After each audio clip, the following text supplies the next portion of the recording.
Good morning, MacLaren. If it's your birthday today, May 20th, happy birthday. And if it's your birthday anytime this summer, happy birthday to you as well. Well, MacLaren, what a year, and what an end to this year. I've been humbled to see how you've all rallied in the last few months. You spent your time keeping up with schoolwork, but you've also been making masks and picking up trash and writing encouraging notes to essential workers and feeding the hungry. None of this surprises me, but I'm grateful and proud to be part of this community with you.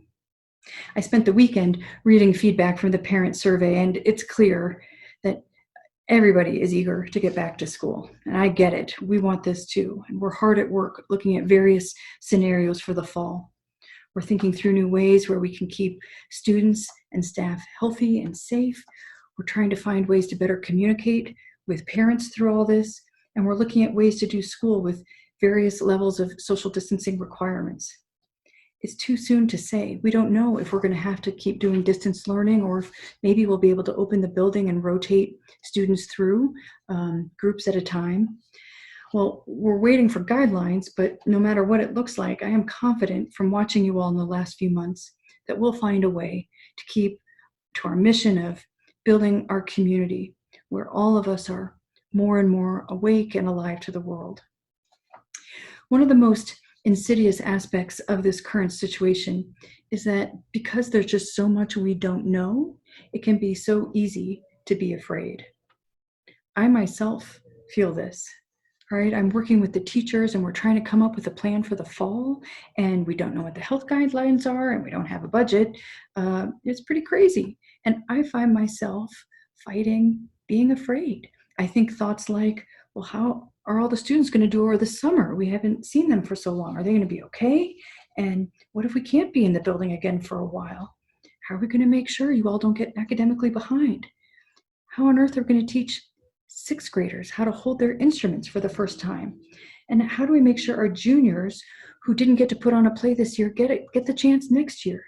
And how are we going to pay for what lies ahead with significant budget cuts looming?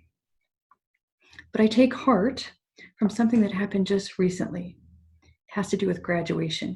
Perhaps you read in the paper how local leaders all came together to submit a variance to the governor. So the idea was to submit a request to the governor to give us an exception to his safer at home rule so that we could have graduations kind of like the Air Force Academy did, with students 6 feet apart, wearing masks. Parents can't come, but at least there would be some kind of live graduation. Well, this variance was a massive undertaking on the part of our local leaders. Our local health department drafted a variance and they had to get it approved by all 3 major hospitals.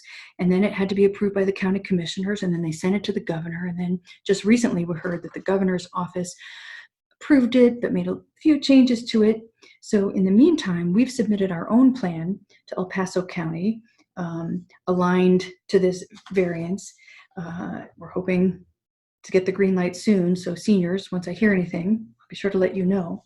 But the fact that we're even at this stage of trying to plan a live graduation that can be live streamed on the morning of June 12th is a great example of local leadership and creativity.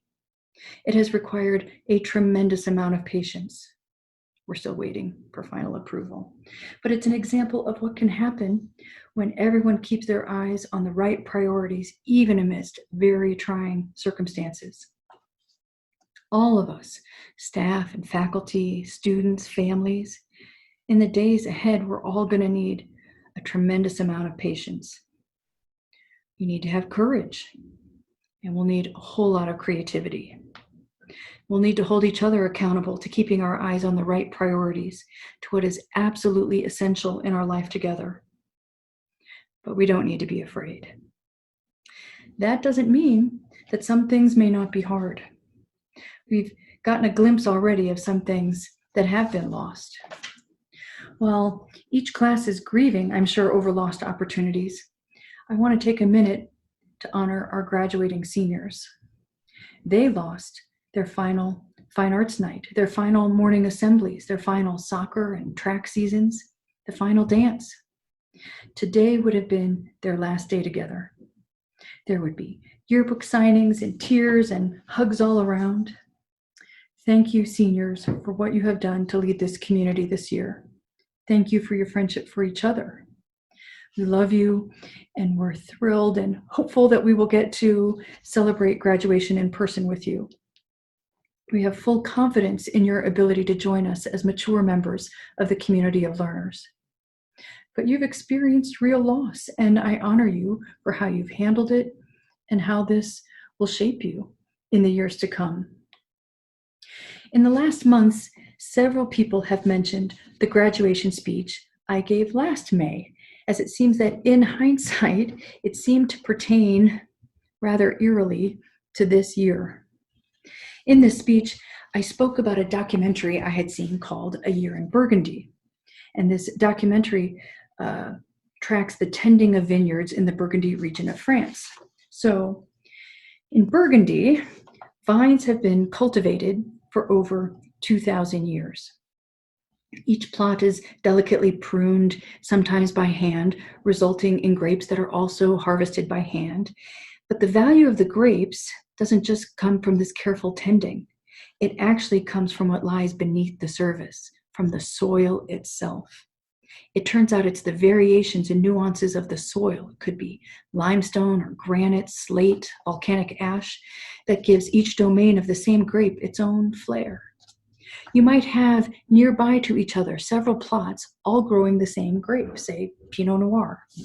But each plot could produce a different tasting wine, a different tasting grape, because that grape is nourished from the roots, and that root is getting its water from that particular soil. And it's soaking up water from as far as 20 feet beneath the surface. So while protecting the fruit and the vines above ground is clearly very important, it's just as important to take care of those roots. And a lot of the work of those who tend these vineyards is to continue to coax the roots straight down as far as they can go. In fact, it's not only contrary to tradition, it's against the law to artificially water those vines. The only source of water is the rain. So in a dry year, you can imagine the temptation to pull out the hose and water those vines, but they don't do it, right?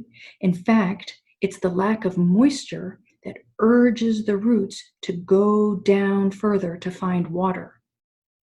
While 1 year of drought may ruin that crop, the patience pushes the roots down further and gives the roots access to more layers of unique soil and prepares the vines for even more sophisticated flavors in future years.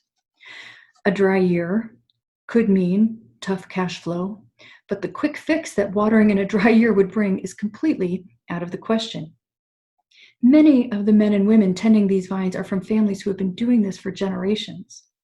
These families know they are charged not just with tending and protecting the fruit on the surface, but with those roots underneath. What I said in my speech last year, after describing this, was that ever since I learned about this, I could not get this image out of my mind, this image of it's a dry year, it's a drought, but you don't water. You just let the roots do their work, and you let them sink in deep into the soil. When it's a drought, when it's tough, you don't just give life a surface watering. Let your roots go deeper. Who knew that this year would be such a year of drought? But I've seen you all, especially our seniors, let this time be one of letting the roots push down, not quitting, not watering the drought with anything artificial, but just letting the drought do its work of making you more mature. We won't know for years, perhaps decades, what the fruit of this drought will be. But I have confidence that the fruit will be rich, distinct, and beautiful. Thank you for indulging me this morning in a bit of a longer assembly. I decided to take some liberties as this is my last time I get to sign off as your head of school. As your executive director, I'm not going anywhere, but we're going to start next year with Mr. Labady at the helm of the upper school. Mr. Labady, as you know, wants nothing but your good, and I have only joy and confidence as I think of him taking the reins next year. Be assured that we will stay in communication over the summer as we find out more what the fall is going to look like. And until we see each other again, may you continue to experience and to be all that is good and true and beautiful.